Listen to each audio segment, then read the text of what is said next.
Assalamualaikum warahmatullahi wabarakatuh. Kami dari kelompok 11 Manajemen PAUD yang terdiri dari 3 anggota. Yang pertama Ismi Royhana, kemudian yang kedua Yai Indah Susnita, dan yang terakhir yaitu Nadila Jahrawi. Perkenalkan terlebih dahulu, nama saya Nadila Jahrawi. Saya sebagai perwakilan dari kelompok 11.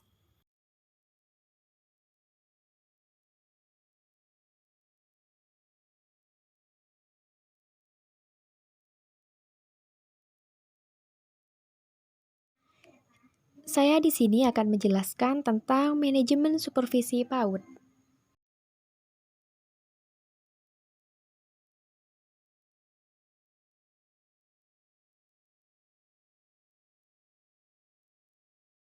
Pengertian supervisi PAUD. Nah, sebelum kita pada pengertian supervisi PAUD, terlebih dahulu kita harus mengetahui apa sih itu supervisi. Nah, supervisi itu adalah suatu layanan dari atasan kepada bawahan dengan memberikan pengarahan. Gunanya apa? Yaitu gunanya untuk mengembangkan kinerja lebih baik. Kegiatan supervisi disebut pula sebagai kegiatan mengawasi atau pengawasan.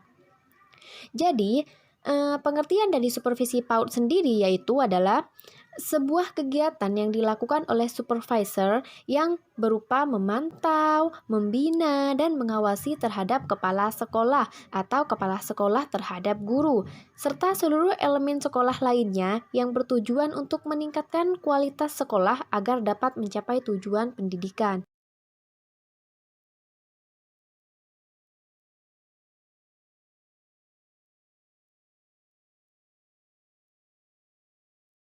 Selanjutnya, prinsip supervisi. Prinsip supervisi itu ada dua, ada supervisi dan ada penilaian.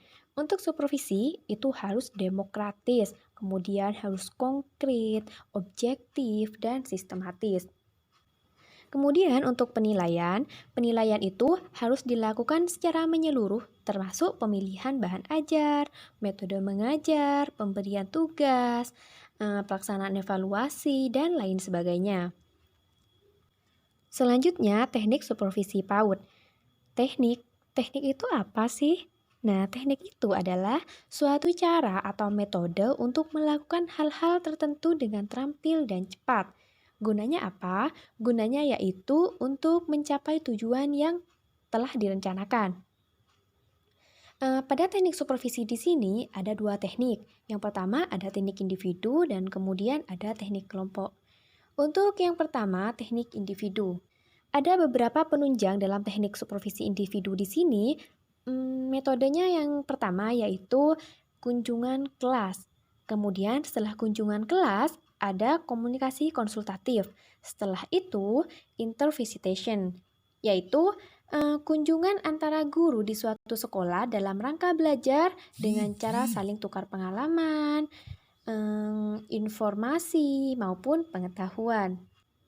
Kemudian untuk yang kedua, teknik kelompok. Metode dari teknik kelompok di sini diantaranya yaitu rapat staf sekolah. Mengapa harus melakukan rapat staf sekolah?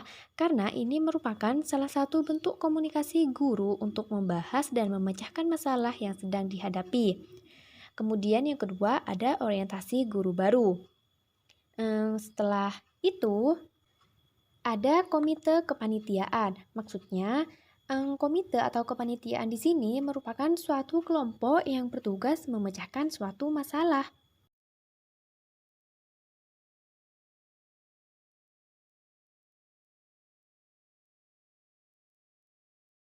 Selanjutnya, tujuan dan fungsi supervisi.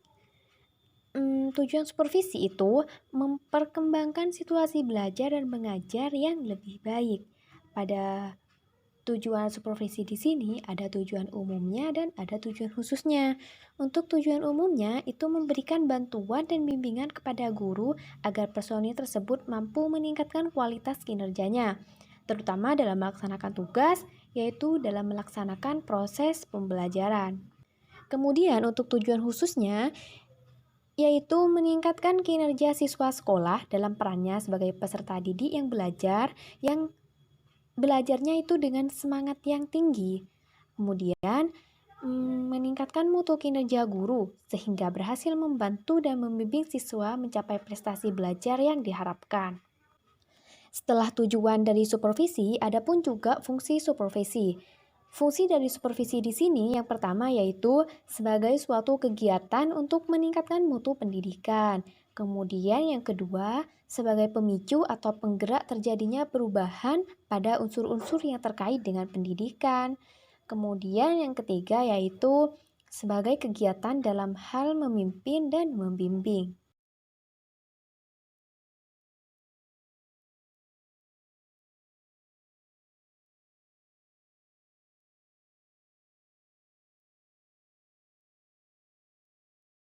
Selanjutnya, jenis dan ruang lingkup supervisi.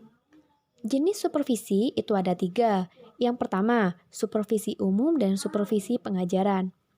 Yang dimaksud dengan supervisi umum di sini yaitu supervisi yang dilakukan terhadap kegiatan-kegiatan atau pekerjaan yang secara tidak langsung berhubungan dengan usaha perbaikan pengajaran, seperti supervisi terhadap kegiatan pengelolaan bangunan dan perlengkapan sekolah atau kantor-kantor pendidikan.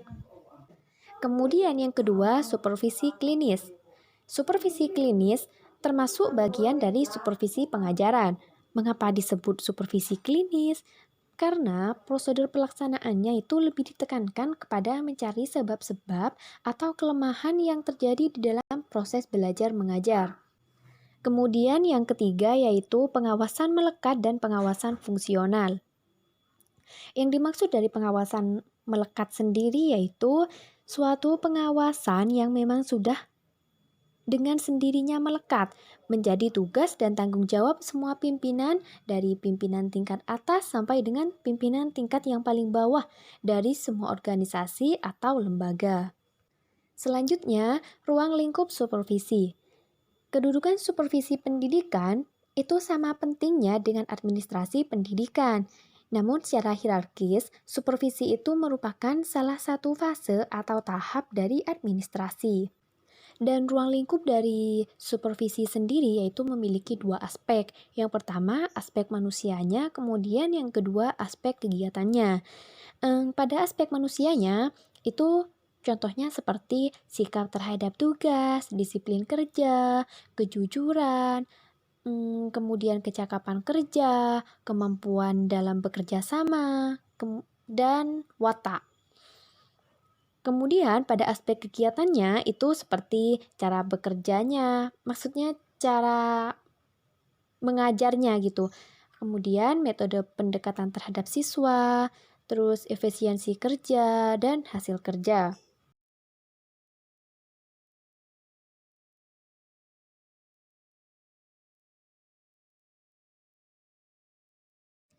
Sekian pemaparan tentang supervisi PAUD dari kelompok 11 manajemen PAUD. Kurang lebihnya mohon maaf. Wassalamualaikum warahmatullahi wabarakatuh.